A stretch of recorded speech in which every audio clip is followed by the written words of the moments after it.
یہ حضرت ابو مالک رضی اللہ تعالیٰ عنہ کہتے ہیں میں عمر کے پیچھے پیچھے ایک باغ میں گیا، اکثر اس باغ میں جایا کرتے تھے، اور عمر جا کے نا تو درخت کے نیچے بیٹھ گئے اور فرمانے لگے او امیر المومنین، اللہ سے ڈر جا، ورنہ جس رب نے حکومت دی ہے وہ عذاب بھی بڑا دے گا، ڈر جا رب سے۔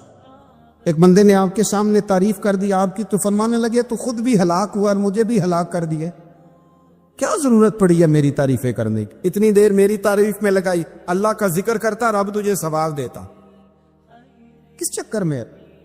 آج جتنا اچھی کوئی خوشامد کرے اتنی اچھی وزارت ملتی ہے، جتنی اچھی اس کو جو ہے وہ چاپلوسی کرنی آیا درجہ بھی اسے اتنا ہی اچھا ملتا ہے۔ حضرت عمر فاروق رضی اللہ تعالیٰ عنہ آپ کے بیٹے کہتے ہیں، صاحب فتوح الشام نے لکھا ہے، آپ کے صاحبزادے کہتے ہیں میں نکلا تو میرے ابا جی نا اپنی پشت پر مشکیزہ رکھ کے کنویں سے پانی بھر کے آ رہے، میں دوڑ کے آگے گیا، میں نے کہا ابا جی مجھے دے دے۔ فرمانے لگے بیٹا تیرا کیا خیال ہے، کوئی اور نہیں تھا مشکیزہ بھر کے لانے کے لیے، تیرا کیا خیال ہے؟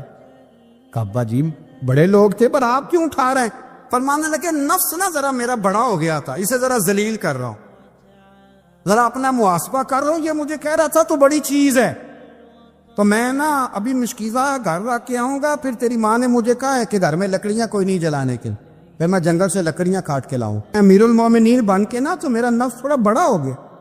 اب یقین کریں ہمارا ہاضمہ خراب ہو جاتا ہے جب تک ہمارا تعارف صحیح نہ ہو، ہمارا تعارف ٹھیک نہ ہو، میں یہ ہوتا ہوں میں وہ ہوتا ہوں، چھوڑ مٹی دیں تے مٹی رہنا ہی، مٹی دیں تے مٹی دیں تے مٹی رہنا ہی، ایویں کادی بلے بلے، اج مٹی دے اتے بندیا تے کل مٹی دے تھلے، مٹی دیں تے مٹی رہنا ہی، کادی بلے، مجھے پوچھ لو مجھے جان لو میرا نام لے لو، میں بھی آیا ہوں، میں بھی ہوتا ہوں، میرا بھی یہ تذکرہ ہے۔ جس کو اپنا تعارف کرانا پڑ گیا اس سے بھی زیادہ کمزور کوئی ہے؟ فوٹو میں دکھاتا پھرتا ہے فلانے کے ساتھ فوٹو، فلانے، تو کمزور بندے یہ کام کر۔ حضرت عمر فاروق اللہ اکبر، حضرت عمر جیسا بندہ 24 لاکھ مربع میل کا حکمران، اور شاہ روم کو خط لکھ کے کہتا ہے میں منت نہیں کرتا میں حکم دیتا ہوں، اتنا تگڑا بندہ۔ جنگ قادسیہ کے لیے حضرت سعد بن ابی وقاص کو بھیجا، فتوح الشام پڑھ کے دیکھیں، حضرت عمر بڑے پریشان ہیں، اتنے دن ہو گئے کوئی رپورٹ ہی نہیں آئی، اب تو موبائل ہے نا، ایک ایک منٹ کی رپورٹ لیں آپ، بلکہ آپ ایک منٹ کی فوٹو لیں، آپ رپورٹ تو دور رہ گئی۔ حضرت عمر فاروق رضی اللہ تعالیٰ عنہ بڑے پریشان ہیں کہ قادسیہ میں حضرت سعد بن ابی وقاص کے ساتھ لوگ جہاد کرنے گئے، رپورٹ کوئی نہیں آ رہی، اتنے پریشان تھے کہ باہر نکل کے نا اس رستے پہ بیٹھ جاتے جو رستہ قادسیہ کی طرف سے آتا تھا، جو بھی آتا جاتا پوچھتے جنگ کے کیا حالات ہیں۔ ادھر جب اللہ نے فتح دے دی نا تو حضرت سعد بن ابی وقاص رضی اللہ تعالیٰ عنہ نے ایک قاصد کو خط دے کے بھیجا، کہنے لگے عمر کے پاس جاؤ، انہیں اطلاع دو کہ الحمدللہ اللہ نے اسلام کو فتح عطا کر دی۔ یہ حضرت عمر کو جا کے دینا، وہ بڑے پریشان ہوں گے۔ وہ جو اس زمانے میں اس طرح ہوتا تھا کہ کئی دور دور سے صحابہ جو دوسرے شہروں کے ملکوں کے رہنے والے ہوتے تھے وہ بھی آ کے شامل ہو جاتے تھے جہاد میں، کوئی ایک دفعہ مدینے آیا، کوئی 2 دفعہ آیا، پھر اپنے اپنے علاقوں میں بہت سارے لوگوں نے زیادہ دفعہ حضرت عمر کو دیکھا بھی نہیں تھا۔ وہ جو قاصد خط لے کے آیا تھا نا اس نے ایک آدھ دفعہ دیکھا تھا، حضرت عمر بوڑھے ہو گئے، وہ پہچانتا نہیں تھا، ادھر سے وہ خط لے کے آ گیا۔ حضرت عمر مدینے سے باہر نکل کے اس روڈ پہ بیٹھے تھے جو قادسیہ سے آتا تھا، جب وہ اس آدمی کو آتے دیکھا تو حضرت عمر اٹھ کے کھڑے ہو گئے، فرمانے لگے قادسیہ سے آ رہے ہو؟ وہ کیا کہتا ہے؟ پٹے پرانے کپڑے، ٹوٹے ہوئے جوتے، سر پہ پرانی پگڑی، کہنے لگے غلام مدینے کے رہنے والے ہو؟ حضرت عمر کہنے لگے ہاں مدینے کا ہوں۔ کہا میں قادسیہ سے آیا ہوں، الحمدللہ اللہ نے اسلام کو فتح دے دی ہے، الحمدللہ کفر کی کمر ٹوٹ گئی ہے۔ اس نے یہ بات کر کے تو گھوڑے کو ایڑی لگائی، گھوڑا دوڑنے لگا مدینے کے، حضرت عمر بھی ساتھ ساتھ دوڑ رہے، فرمانے لگے اچھا بتاؤ خالد بن ولید کا کیا حال ہے؟ تھوڑا آگے جا کے فرمانے لگے اسامہ بن زید کیسے؟ وہ کہتے ٹھیک ہے۔ پھر اس نے اور تھوڑا، عمر ساتھ ساتھ دوڑ رہے ہیں، ساتھ ساتھ 24 لاکھ مربع میل کا حکمران، ایک جوتا پیر سے نکل گیا، عمر دوڑ رہے ہیں۔ آگے جا کے پوچھتے ہیں سعد بن ابی وقاص کا کیا حال ہے؟ کہ حضور وہ بھی ٹھیک ہے۔ کتنے کتنے لوگ میرے شہید ہو گئے مسلمانوں میں سے. کہنے لگا صحیح گنتی کا نہیں پتا. یہ لفظ ادا ہوتے ہوتے مدینے کی سرحد آ گئی. لوگوں نے عمر کو گھوڑے کے ساتھ دوڑتے دیکھا تو کہا امیر المومنین کیوں دوڑ رہے ہیں؟ وہ غلام چھلانگ لگا کے نیچے آیا, قدموں میں بیٹھ گیا. کہنے لگا حضور آپ نے بتایا ہی نہیں آپ امیر المومنین ہیں. آپ فرمانے لگے کیا بتاتا؟ میں تو اونٹ چرانے والے کا پتر ہوں. کیا بتاتا؟ وہ عمر ہوں جس نے اپنے گناہوں کا حساب دینا ہے. کیا بتاتا؟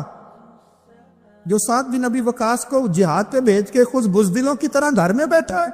کیا بتاتا؟ کوئی حیثیت نہیں, کوئی تار. تو نے اچھا کیا, تو مجاہد تھا, مجھے ساتھ ساتھ دوڑایا, تو نے اچھا کیا. جتنے لوگ تھے چیخے مار کے رونے لگے. حضرت فاروق اعظم سے کہنے لگے عمر جب تک تیرے جلوے رہیں گے اللہ کامیابیاں ہی عطا فرمائے گا. جب تک تیرا رنگ رہے گا اللہ تعالیٰ نوازتا ہی رہے گا. کچھ نہیں کبھی اپنا آپ ظاہر ہی نہیں کیا. بہت بڑے تھے, بہت پڑھے تھے حضرت عمر, پڑھے تھے. حضرت ابو رافع غلام تھے, قرآن پاک بڑا سونا پڑھتے تھے. حضرت عمر جب بھی انہیں ملتے کہتے ابو رافع تو عمر سے اچھا ہے, قرآن بڑا شاندار پڑھتا ہے. تو وہ کہتے حضور اگر میں قرآن صحیح پڑھتا ہوں تو آپ کو قرآن کی تشریح زیادہ صحیح آتی, آپ بھی تو مجھ سے افضل ہیں. تو آپ فرماتے نہیں پھر بھی تو مجھ سے افضل ہے. کیوں؟ اس لیے کہ تو اپنے آقا کی نوکری بھی ٹھیک کرتا ہے اور رب کی عبادت بھی ٹھیک کرتا ہے, اور مجھے خالص صرف عبادت کرنی ہوتی ہے, وہ بھی ٹھیک نہیں کر پاتا. ساری زندگی اپنا محاسبہ, ساری زندگی اپنے گریبان میں دیکھا, ساری زندگی اپنے آپ کو پرکھا, اپنے آپ کو ٹٹولا. 65 سال عمر بیت گئی. حضرت حذیفہ بن یمان ایک صحابی تھے. میرے نبی کریم علیہ السلام نا ان سے راز کی باتیں کرتے تھے. ہر بندے کا عزمہ ٹھیک نہیں ہوتا, سب سے راز کی بات نہیں کرنی چاہیے. حضرت حذیفہ بن یمان کہتے حضور راز کی باتیں بتاتے. مدینہ منورہ میں جو منافقین تھے ان کی لسٹ بھی نبی پاک نے حضرت حذیفہ بن یمان کو دی تھی. جب کوئی مشکوک آدمی مر جاتا نا تو صحابہ کہتے ہم دیکھتے اگر حضرت حذیفہ نے جنازہ پڑھا تو ہم بھی جنازہ پڑھ لیتے. نبی پاک نے بھی کچھ جنازے نہیں پڑھے. ترمذی میں ہے, فرمایا عثمان سے جو بغض رکھے اس کا جنازہ نہیں پڑھیں گے. حضرت حذیفہ بن یمان اگر جنازہ پڑھتے تو لوگ پڑھتے, وہ نہ پڑھتے تو لوگ جنازہ نہ پڑھتے. حضرت حذیفہ بن یمان کہتے ہیں جناب عمر فاروق کی خلافت کے آخری ایام تھے, کچھ دنوں کے بعد وہ شہید ہو گئے. فرماتے آدھی رات کا وقت تھا, میں گھر میں سویا تھا بڑا بے فکر. اچانک میرے دروازے پہ دستک ہوئی, میں گھبرا کے اٹھا. اتنی رات کو کون آیا؟ کہتے ہیں قربان جاؤں, دروازے پہ گیا تو امیر المومنین فاروق اعظم دروازے پہ.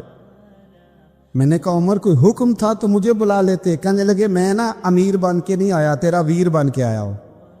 امیر المومنین کی حیثیت سے سرکاری کام سے بلاتا تو وہاں بلاتا, مجھے ایک ذاتی کام پڑ گیا. کہتے میں نے عمر کو گھر کی اندر بلا کے چارپائی پہ بٹھایا. میں نے کہا حضور میں غریب آدمی, میں کیا آپ کے کام آ سکتا ہوں؟ تو کہتے ہیں انہوں نے نا مجھے ساتھ بٹھا لیا, پھر میرا ہاتھ پکڑ لیا. کہنے لگے تو عمر کو جانتا ہے؟ عمر جھوٹ نہیں بولتا. تو جانتا ہے عمر وعدوں کا پکا ہے؟ کہا حضور جانتا ہوں. کہا میں اس وقت آیا ہوں جب دیکھ بھی کوئی نہیں رہا. حضرت حذیفہ بن یمان کہتے ہیں پریشان ہو گیا, حضور پہلیاں نہ بجھوائے, مہربانی کر بتایا کدھر آئے ہیں. حضرت عمر فاروق فرمانے لگے 62 سال کا ہو گیا ہوں, 63 میں چل رہا ہے, داڑھی سفید ہو گئی ہے, پھل پک گیا, اٹھ فریدہ ستیا, داڑھی آ گئی پور, اگا نیڑے آ گئی, پیچھا رہ گئی دور. اب قبر حشر کا معاملہ صاف نظر آنے لگا ہے. کہا حضور مجھ سے کیا چاہتے ہیں؟ حضرت عمر رو پڑے. کہنے لگے آج میں عشاء کے بعد نکلا ہوں تو نبی پاک کے صحابہ مجھے نیک کہہ رہے تھے. پھر میں نے بچوں کی ماں سے اور بچوں سے بھی پوچھا ہے, وہ بھی مجھ سے راضی ہیں.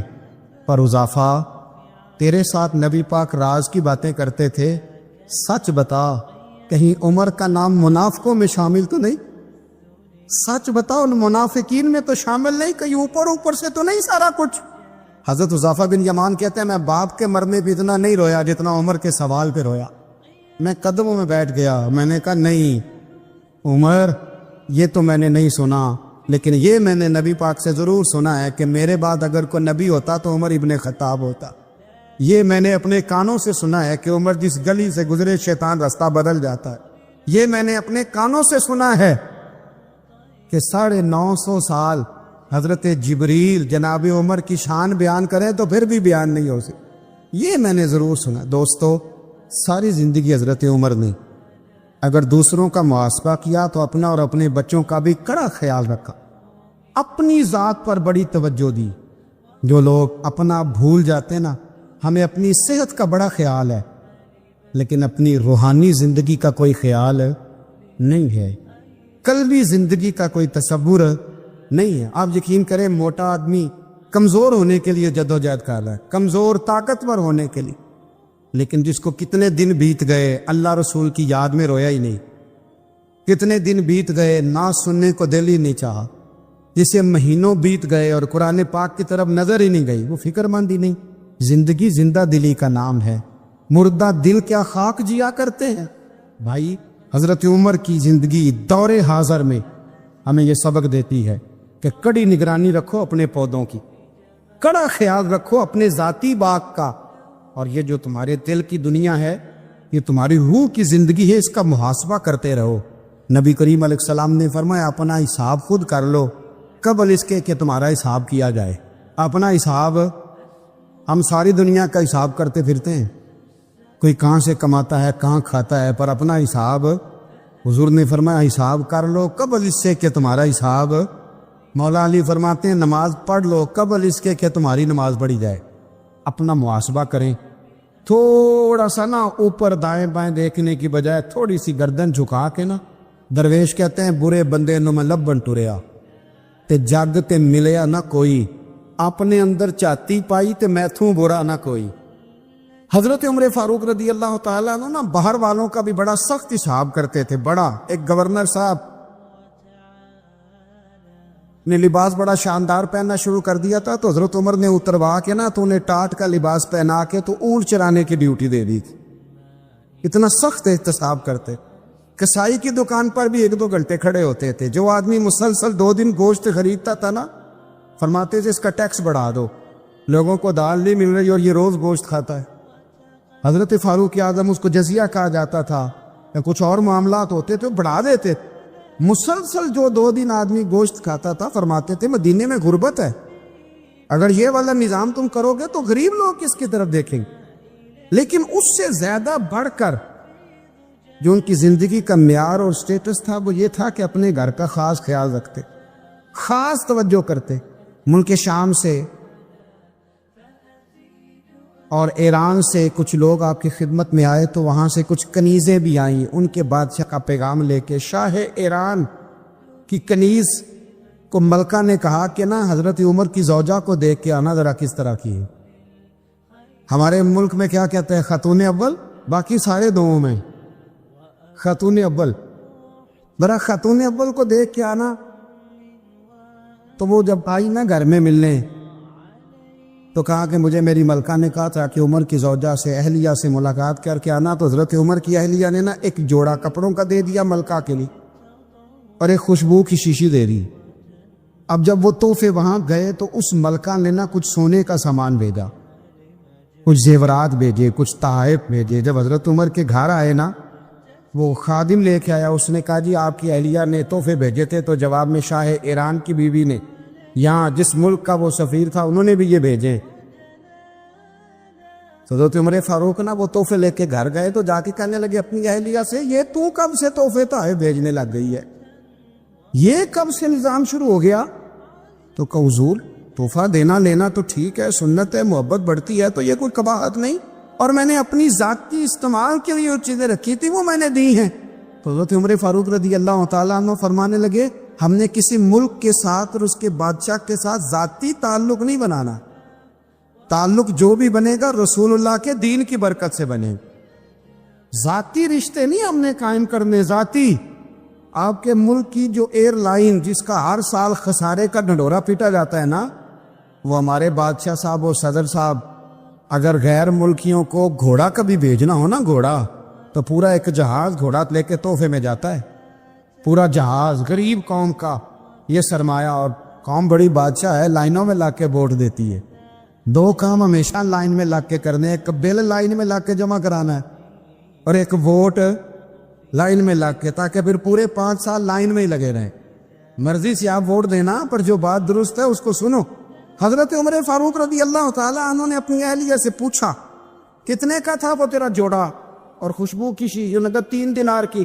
فرمایا یہ 3 دینار تیرے اور باقی جو تحفے آئے ہیں وہ تو خود کہہ، چونکہ اس نے تیرے نام بھیجے ہیں، تو کہہ کہ میں مال غنیمت میں دیتی ہوں، تو کہہ میں مسلمانوں کو کہہ۔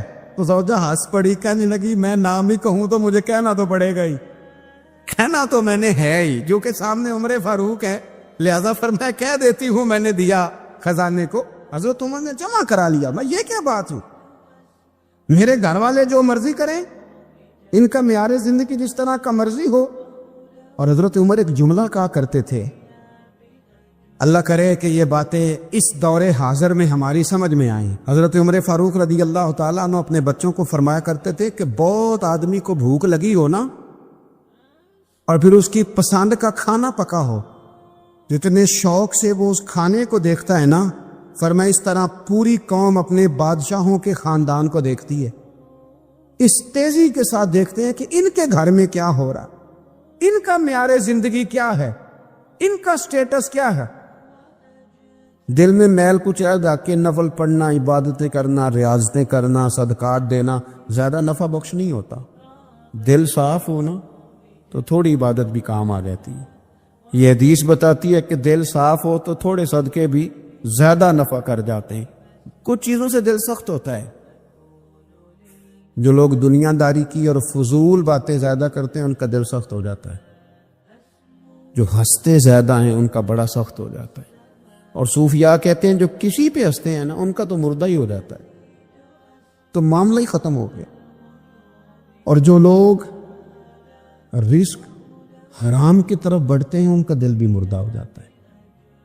اور اقبال کہتے ہیں جو مشینی زندگی گزارنے لگتے ہیں نا، روحانی زندگی سے نکل جاتے ہیں۔ ہم آج کل مشینی زندگی پہ آ گئے، ہمارے پاس انٹرنیٹ ہے، موبائل ہے، آواز کے فاصلے اتنے کم ہوئے ہیں کہ دلوں کے فاصلے بڑھ گئے ہیں۔ اقبال کہنے لگے دل کے لیے موت ہے، دل کے لیے موت ہے، دل کے لیے موت ہے یہ مشینوں کی حکومت۔ احساس مروت کو کچل دیتے ہیں یہ آلات، آلات پہ زندہ ہیں ہم۔ دل کے لیے موت، اور کسی کے گھر جانا، دروازے پہ دستک دینا، اور کبھی خط لکھنا تو سوچ سوچ کے، کبھی کاٹنا تو پھر لکھنا۔ لفظ یہ اس کے شایان شان نے یہ جملہ میں نے بدل دیا، لیکن اب بے باکانہ گفتگو ہے، تو مجھے وائس کر دے، میں تجھے وائس کر دوں گا، حال ہی کوئی نہیں۔ تو کیا کوئی سوچے گا، کیا کوئی لکھے گا، کیا کوئی اس میں خوبصورتی کے رنگ بھرے گا؟ سخت ہو جاتے ہیں دل جب آپ مشینوں کی زندگی میں زندہ رہتے۔ دل نرم کیسے ہوتے ہیں؟ میرے نبی پاک نے فرمایا یتیم کے سر پہ ہاتھ پھیر، رب تیرا دل نرم کرے گا۔ اگر زنگ لگ جائے دل کو تو اللہ کا ذکر کر، قرآن پاک کی تلاوت کر، اللہ تیرے دل کو نرم کر دے گا۔ اور پھر فرمایا کہ اگر دل سخت ہو جائے تو موت کو یاد کر، تیرا دل نرم ہو جائے گا۔ اچھوں کی صحبت اختیار کریں تو دل نرم ہو جاتا ہے۔ قبروں کی زیارت کریں، جائیں کبھی اپنے شہر کے قبرستان میں، غور کریں کہ وہ چودھری صاحب لیٹے، یہ علامہ صاحب لیٹے، وہ فلاں بہت بڑے افسر لیٹے، وہ دیکھو وہ میرا عزیز لیٹا۔ وہ ہارون رشید نے کہا حضرت داؤد طائی سے نصیحت کر دیں، تو فرمانے لگے باپ کدھر ہے تیرا؟ کہا حضور قبرستان میں، اماں قبرستان میں، دادا نانا بڑے بھائی سب قبرستان۔ فرمایا میں کیا نصیحت کروں؟ او پہ دس دیاں نی قبراں جنہاں تے پھول پے، تو ادھروں کوئی بھی نہیں آمدا، ادھروں لکھاں گئے، تے سہ جوڑ سنگت دے ڈٹھے، سہ جوڑ 100 سال کی دوستیاں، سہ سال سنگت دے ڈٹھے، او تکو آخر وتھاں پئیاں، او جنہاں بعد جسی پل نہیں سنجیندے، ایک پل نہیں سنجیندے، پھر وہ شکلاں بھی یاد نہ رہی ہیں۔ سہ جوڑ کا یہ کوئی کم ہے دل کو نرم کرنے کے لیے؟ تیرے پاس موت کا تذکرہ، قبروں کی زیارت کو تھوڑی ہے؟ یہ چیزیں دل نرم کرتی ہیں، یاد نرم کرتی ہیں چیزیں دل۔ پتہ ہے سب سے بڑی بیماری کیا ہے بندے کی؟ خوفناک علامت کیا ہے دل کے بیمار ہونے کی، کہ کوئی بندہ بیماری میں ہے اور ادھر ایک بندہ اس کو دیکھ کے خوش ہو رہا ہے، کسی کو زوال آ گیا ہے، کاروبار ڈوب گیا ہے اور یہ دیکھ کے خوش ہو رہا ہے۔ مر گیا اس کا دل، مردہ ہے، اندر کوئی دل نہیں اب۔ یعنی ایک بندہ رسوا ہو گیا اور یہ خوش ہو رہا ہے، دیکھا میں نے نہیں کہا تھا۔ جب کوئی کسی کی رسوائی، کمزوری اور کسی کے زوال پر راضی ہونے لگے تو پھر سمجھ لے کہ اس کا حال اتنا برا ہو گیا ہے کہ اب یہ اخلاقی طور پر مردہ زندگی گزار۔ ہمارا اب یہ حال ہے کہ ہم لوگوں کے دکھوں پر ہنسنے لگے۔ ہم کسی کے ہاں کوئی شخص تکلیف میں آتا ہے تو ہم اس کو کہکہوں میں اڑاتے ہیں۔ یارو، زندہ قومیں یہ کام نہیں کرتی، زندہ قومیں یہ کام نہیں کرتی۔ میرے نبی پاک صلی اللہ علیہ وسلم نے فتح کے موقع پر بھی گردن کو جھکا کے بتایا کہ جب رب عروج دے تو پھر اللہ کی بارگاہ میں جھک جایا کرو۔ کسی شخص کے پتہ ہے، ایک حدیث سنو، یہ مسلم شریف میں موجود ہے۔ حضور نے فرمایا ایک بندہ گناہ کرتا تھا، پھر اس نے توبہ کر لی، اگر کسی نے دوبارہ اسے وہ گناہ یاد کرایا کہ تو یوں ہوتا تھا، اگر کسی نے اسے دوبارہ گناہ یاد کرایا تو یاد کرانے والے کو اللہ سزا کے طور پر مرنے سے پہلے پہلے اس گناہ میں مبتلا کر دے گا۔ خفیہ تدبیر آئے گی اللہ۔ جس کو اللہ نے معاف کر دیا، زمین آسمان بھول گئے، فرشتوں کے دفتر سے اس کا گناہ محو کر دیا گیا، تو نے کیوں یاد رکھا؟ لیکن ہمارے دل اس طرح کے ہیں، خیر کی خبریں نہیں دیتے ہم خیر کی خبر نہیں دیتے، مثبت بات نہیں کرتے، ہمارے رویے دوسروں کے بارے میں سخت ہیں۔ یعنی بہو سے داماد سے اختلاف ہو گیا، پھر اس نے معافی مانگ لی، پھر ہم نے معاف کر دیا، پھر ایک سال کے بعد دوبارہ لڑائی ہوئی تو پچھلی بات دوبارہ یاد کرنی چاہیے تھی، اس کی تو معافی دے دی تھی آپ نے، لیکن آپ نے پھر یاد کر لی وہ بات۔ اس کا مطلب ہے آپ نے صلح کی تھی، دل صاف نہیں کیا تھا۔ دل جب آپ صاف کر لے تو پھر معاملہ ختم ہو گیا، پھر آپ پھر نکال پھینکے ساری چیزیں۔ مسند امام احمد بن حنبل میں حدیث ہے، حضرت انس بن مالک رضی اللہ تعالیٰ عنہ کہتے ہیں میں بھی بیٹھا تھا، حضرت عبداللہ ابن عمر رضی اللہ تعالیٰ عنہ بھی حضور کی بارگاہ میں بیٹھے تھے۔ نبی پاک صلی اللہ تعالیٰ علیہ وسلم نے فرمایا ابھی ایک شخص تمہارے پاس آنے والا ہے، تیاری کر لو، آنے والا جنتی ہے۔ کہتے ہیں ایک شخص اندر داخل ہوا تو سادہ سا بندہ، داڑھی سے پانی کے قطرے گر رہے، جوتے ہاتھ میں پکڑے، یہ بغل میں دبائے، اور آ گیا حضور سے بات چیت کی، چلا گیا۔ ہم بڑے خوش تھے کہ کمال نہیں ہو گیا، جس کو حضور نے دنیا میں جنت کی بشارت عطا کر دی۔ اگلے دن اس نے اتفاق، ہم اسی جگہ اسی حال میں بیٹھے تھے کہ پھر محبوب نے فرمایا ابھی ایک بندہ آنے لگا، جنتی ہے۔ کہتے ہیں وہ بندہ آیا تو دیکھ کے حیران ہو گئے، یہ تو وہی کل والا ہی بندہ ہے، اسی طرح داڑھی سے پانی کے قطرے گر رہے ہیں، جوتے اس کی بغل میں آ کے بیٹھ گیا۔ تیسرے دن اللہ کی قدرت ہم وہیں بیٹھے تھے، پھر حضور نے فرمایا بندہ آنے لگا، زیارت کر لو، تیاری کر لو، بندہ جنتی ہے۔ وہی بندہ آیا جو پہلے 2 دن آیا تھا۔ حضرت عبداللہ ابن عمر کہتے ہیں کہ وہ حضور سے کوئی بات چیت کر کے جانے لگا تو میں اس کے پیچھے ہو گیا۔ میں نے اس کو جا کے سلام کے بعد کہا کہ یار میں تیرا مہمان بننا چاہتا ہوں، 3 راتوں کے لیے رکھ لو گے؟ اب محلہ بھی ایک، شہر بھی ایک۔ اس نے کہا جی ٹھیک ہے، آ جائیں، جو میرے پاس روکھا سوکھا ہوگا پیش کر دوں گا۔ فرماتے ہیں 3 راتیں 3 دن میں اس کے پاس رہا۔ میں جاننا چاہتا تھا کہ کون سی ایسی عبادت کرتا ہے جس کی وجہ سے 3 دن حضور نے جنت کی بشارت اس کے لیے دی، اعلان فرمایا۔ کہتے ہیں میں نے کوئی غیر معمولی چیز نہیں اس کے اندر دیکھی، کوئی انوکھی عبادت نہیں دیکھی۔ عشاء پڑھتا، فجر تک سویا رہتا، میں تہجد کے وقت اٹھتا، نفل پڑھتا۔ 3 راتیں یہ ہوتا رہا۔ ہاں جب وہ کروٹیں بدلتا تو اللہ اکبر کہتا، باقی وہ سویا ہے، فجر میں اٹھا ہے، صدقہ بھی وہ خاص نہیں اس نے دیا، خیرات بھی میں اس سے زیادہ کرتا رہا، مجھے کوئی خاص چیز نظر نہیں آئی۔ تیسرے دن میں جانے لگا تو میں نے اسے کہا یار سن، مجھے کوئی ضرورت نہیں تھی تیرے گھر میں قیام کرنے کی، میرا گھر قریب ہی ہے۔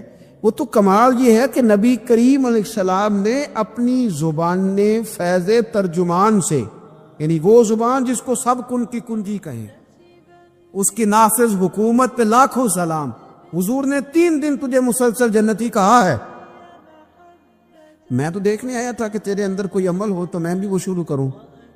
تو وہ کہنے لگا یہی ہے جو آپ نے دیکھ لیا ہے، فرض نماز ہی پڑھتا ہوں، روٹین کے کام ہی کرتا ہوں، کوئی خاص چیز تو میرے پاس کوئی نہیں۔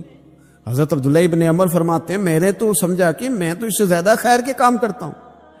اب میں سوچتا ہوا وہاں سے نکلنے لگا کہ پھر کیا خاص بات ہے جو نبی پاک نے 3 دفعہ اسے جنتی کہا ہے. جب میں نکلنے لگا نا, دروازے پہ مڑنے لگا تو اس نے آواز دی, کہا یار سنو ایک بات یاد آئی ہے. میں نے کہا وہ کون سی؟ کہنے لگا یار جب سے بالغ ہوا ہوں نا, جب سے اللہ نے توفیق اسلام دی ہے, میں نے جب بھی اپنا دل دیکھا ہے نا, جب بھی میرے دل میں کسی کے لیے حسد کوئی نہیں, کوئی عداوت نہیں, کوئی بغض نہیں, کوئی کینہ نہیں, کوئی کیا کر رہا ہے, میرے دل میں سب کے لیے خیر ہی ہے. دل میرا صاف ہے, اس کے علاوہ نہیں مجھے پتا کیا عمل ہے. حضرت عبداللہ بن عمر کہتے ہیں پھر مجھے سمجھ آ گئی ہے, یہ جو تیرے دل کی صفائی ہے نا, یہ بنیاد بن گئی ہے جس کی بنیاد پر نبی پاک نے تجھے 3 دفعہ جنت کی بشارت عطا فرمائی ہے.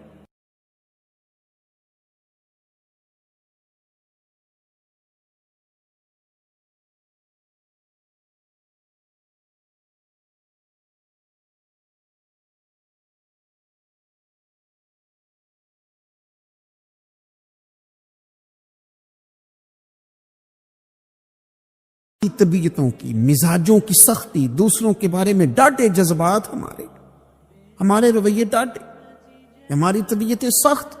حضرت عبداللہ ابن مسعود رضی اللہ تعالیٰ عنہ نے ایک شخص کو جنازے کے موقع پہ ہنستا ہوا دیکھ لیا, فرمایا آج کے بعد تیرے ساتھ کلام نہیں کروں گا. جس کا جنازہ دیکھ کے بھی دل نرم نہیں ہوا اور قبرستان دیکھ کے بھی دل نرم نہیں ہوا, وہ تو سخت دل بندہ. سخت دل بندے سے دوستی کبھی نہیں رکھوں گا, میں تو درد دل والوں سے پیار کروں گا. تیرے ساتھ میں کلام نہیں کرتا. تو کس طرح کا شخص ہے بھائی جسے یہاں آ کے بھی ہنسی آ رہی ہے, مذاق سوچ رہا ہے؟ تو دل کی نرمی میرے نبی پاک صلی اللہ علیہ وسلم نے نا دل پر, ہم نے نا کپڑوں پر بڑی محنت کی, ہم نے چہروں پر بڑی محنت کی, ہم نے اپنے ظاہر کو سنوارنے پر بڑی, ہم نے اپنے حق میں بڑے بڑے لفظ یاد کیے, بڑی کہانیاں یاد کی, پر دل کے لیے محنت, اس پر محنت ہی نہیں کی. اعلیٰ حضرت فاضل بریلوی کتنے بڑے عالم ہیں, 1000 کتاب کے مصنف, اور ان کے فتاوی موجود ہیں کہ جس بندے کا تلفظ ٹھیک نہ ہو, یعنی جو ضروری قواعد ہیں وہ قرآن پاک کے جس کو نہ آتے ہوں اس کے پیچھے نماز نہیں.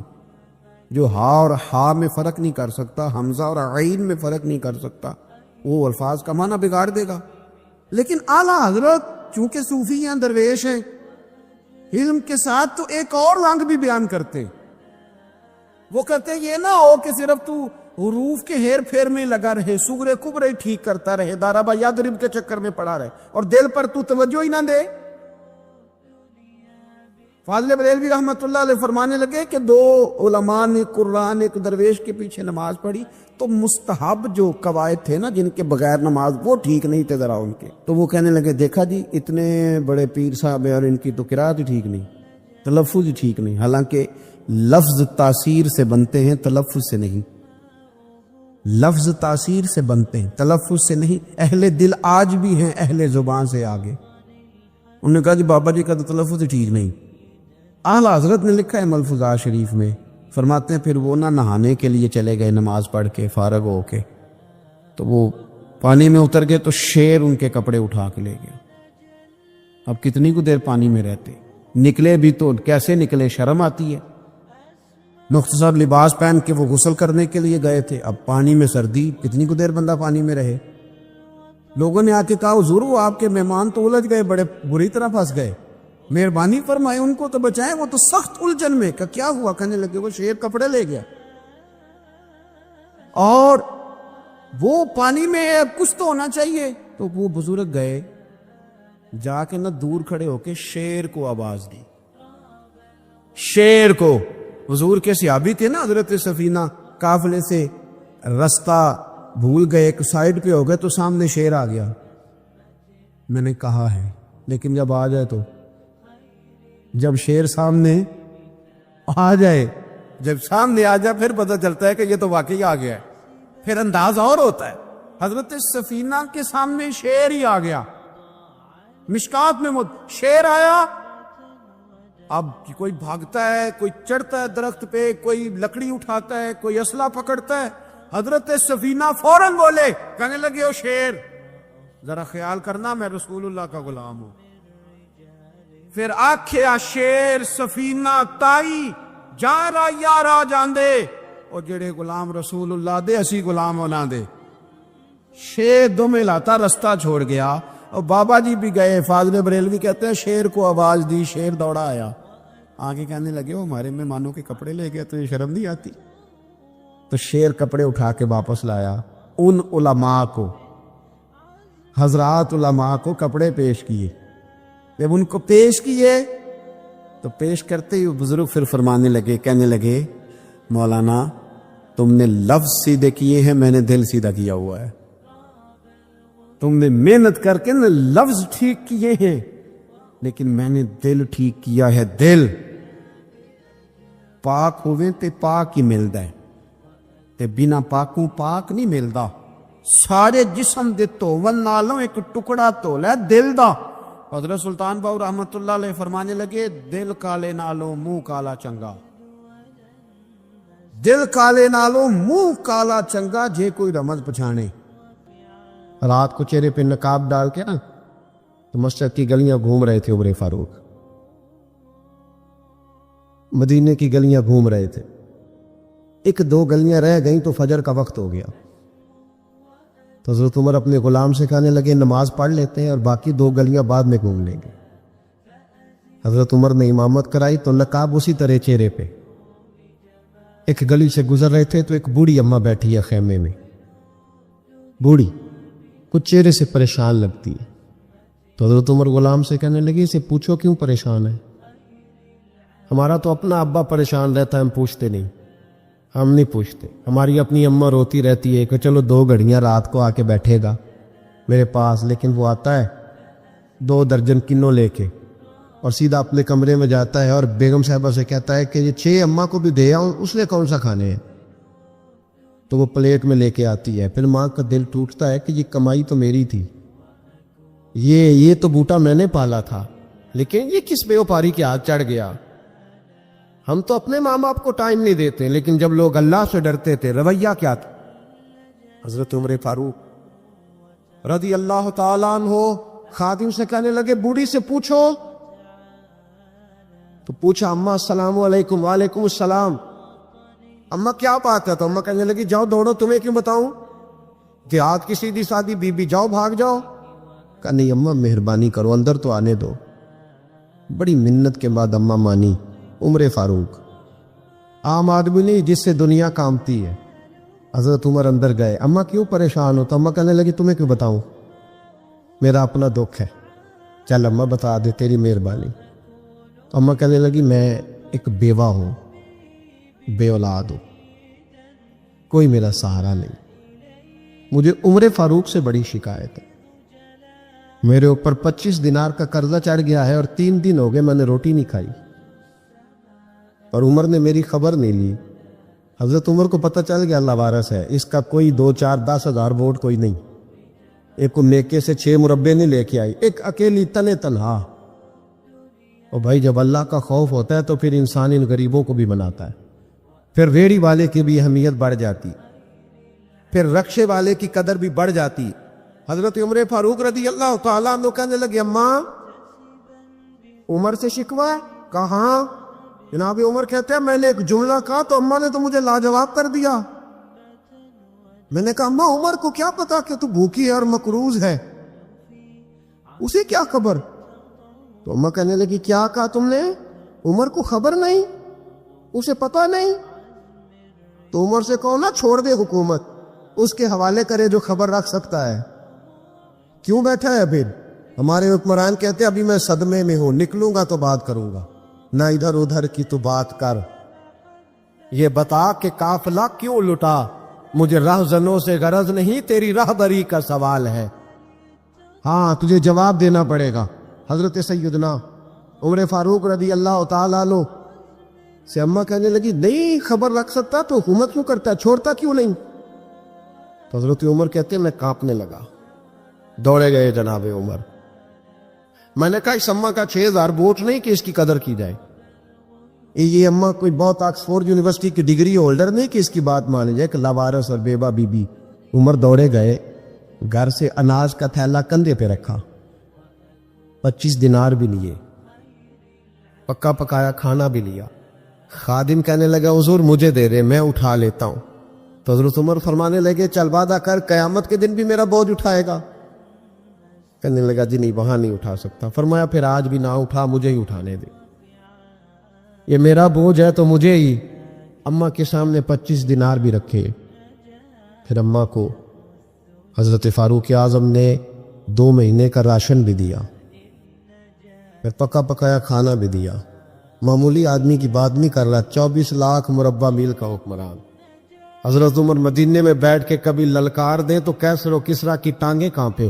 جناب عمر فاروق رضی اللہ کھانا کھلا کے, اماں چارپائی پہ تھی تو عمر نیچے بیٹھ گئے. کہنے لگے اماں چل عمر کو معاف کر دے, چل چل جانے دے, کوئی عرض نہیں, بیچارے کو پتہ نہیں چلا. تو اماں کہنے لگی تو نے پھر عمر کا ذکر چھیڑ دیا. بیٹے میرے گھاؤ بڑے گہرے ہیں, میرے زخم بڑے سخت ہیں, کلیجہ پھٹے تو تجھے دکھاؤں کتنی تکلیف میں ہوں. میں تو پکا ہوا پھال ہوں, کسی وقت بھی دنیا سے چلی جاؤں گی. میں نے عمر کو معاف نہیں کرنا. جب میں قبر میں جاؤں گی نا, نبی کریم علیہ السلام آئیں گے تو میں عمر کی شکایت کروں گی. میں کہوں گی حضور اس سے پوچھئے یا رسول اللہ بیوہ اور بوڑھی کا خیال ہی نہیں کیا. تو آپ کے غلام کہتے ہیں میں نے عمر کو کبھی اتنا روتے نہیں دیکھا جتنا آج روئے. کہنے لگے اماں عمر کو میں جانتا ہوں وہ کمزور ہے, یہ شکایت نہ لگانا, وہ کمزور ہے, مقابلہ نہیں کر سکے گا, یہ شکایت نہ لگانا, چل معاف کر دے. تو اماں کہنے لگی اچھا تو مجھے کچھ اچھا لگتا ہے, جا تیری خاطر عمر کو معاف کیا, تو پیارا لگا ہے, جا معاف کیا, تیری خاطر معاف کیا, تیری خاطر عمر کو معاف کیا. حضرت عمر فاروق کہنے لگے مجھے لکھ کے دو, کون اتنے جتن کرتا ہے, کون کسی سے کہنا جا اپنی اماں کو منا لے, تو کہتے ہیں نہیں میری غلطی کوئی نہیں, تو مناؤ کس بات پہ, ہمیں تو 20 دلیلیں آتی ہیں. جا ابا کے پیر پکڑ لے. پتہ ہے نبی پاک علیہ السلام نے فرمایا جس کا باپ راضی ہوگا اسی کا اللہ راضی ہوگا, اور جس کا باپ ناراض ہوگا وہ سارا دن وظیفے پڑھے, اس کا اللہ راضی. یہ ابو داؤد شریف کی حدیث ہے. نا جی بڑی مہربانی, پیسے نہ لائیے گا آپ, اب بات سنیں, وہ بھی میں سمیٹنے کی طرف آ رہا ہوں, ختم کر رہا ہوں, آپ میری بات پہ توجہ رکھ. عزیز بھائی, نبی کریم صلی اللہ تعالی علیہ وسلم نے جو اپنے غلاموں کی تربیت کی, تو حضرت عمر فاروق کہنے لگے لکھ کے دو, لکھ دو. تو اماں کہنے لگی آپ لکھیں میں سائن کر دیتی ہوں, آپ لکھ دیں میں سائن کرتی ہوں. حضرت عمر نے لکھا فلاں بنت فلاں کو عمر سے شکایت تھی, پھر انہوں نے عمر کو معاف کر دیا. اماں سائن کرنے ہی لگی تھی کہ مولا علی شیر خدا آ گئے, حضرت عبداللہ ابن مسعود آ گئے. اوہو عمر یہاں بیٹھے ہوئے ہو, میں سارے مدینے میں تلاش کر رہا تھا, یہاں بیٹھے ہو, وہ کچھ لوگ ملنے آئے, نکلو. اماں نے سنا کہ یہ عمر تھے تو اماں اٹھ کے کھڑی ہو گئی. آئے ہائے عمر تھے, آپ عمر تھے. تو جناب عمر کہنے لگے اماں تو نے جو کہا ٹھیک کہا, لیکن اپنے وعدے پہ قائم رہ, یہ ذرا سائن کر دے. اماں نے سائن کیے. تو حضرت عمر فاروق فرمانے لگے علی آ گئے ہو تو بطور گواہ تم بھی دستخط کر دو. عبداللہ ابن مسعود تم بھی بطور گواہ جب سائن ہوئے تو جناب عمر نے رکا لپیٹا اور مولا علی شیر خدا سے فرمانے لگے علی یہ رکھ لو, مجھے لگتا ہے میں تم سے پہلے دنیا سے جاؤں گا, اور جب میں پردہ کر جاؤں نا تو یہ رکا میرے کفن میں رکھ دینا. اگر حضور علیہ السلام نے پوچھا نا میری امت کے ساتھ کیا سلوک کر کے آئے ہو, تو رکا نکال کے کہوں گا یا رسول اللہ ایک بوڑھی ناراض تھی, میں اسے بھی راضی کر کے آیا. حضور یہ میں راضی. بھائی جب تک ہم اللہ سے نہیں ڈرتے معاشرہ اصلاح پذیر نہیں ہو سکتا. جب تک یہ وظیفہ پک نہیں جاتا کہ اللہ میرے ساتھ ہے اور اللہ مجھے دیکھ رہا ہے, تب تک حالات بہتر نہیں ہو سکتے. جب انسان یہ وظیفہ پکا لیتا ہے تو پھر چونٹی پہ بھی ظلم نہیں کرتا, پھر وہ گدھے کو ڈنڈا مارتے ہوئے بھی سوچتا ہے. میرے بھائی ایک زمانہ وہ تھا جب حضرت عمر فاروق کی لونڈی نے کلمہ پڑھا. ہاں حضرت عمر لونڈی نے کلمہ پڑھا تو حضرت عمر نے اسے الٹا لٹکا لیا, درے مارتے. وہ بی بی کہتی ہے عمر مجھے اتنا مارتے کہ مارتے مارتے تھک جاتے, پھر پانی منگاتے, پانی پی کے پھر مارتے. یہ وہی عمر ہے جو کہتے جو کلمہ پڑے گا گردن کاٹ دوں گا. یہ وہی عمر ہے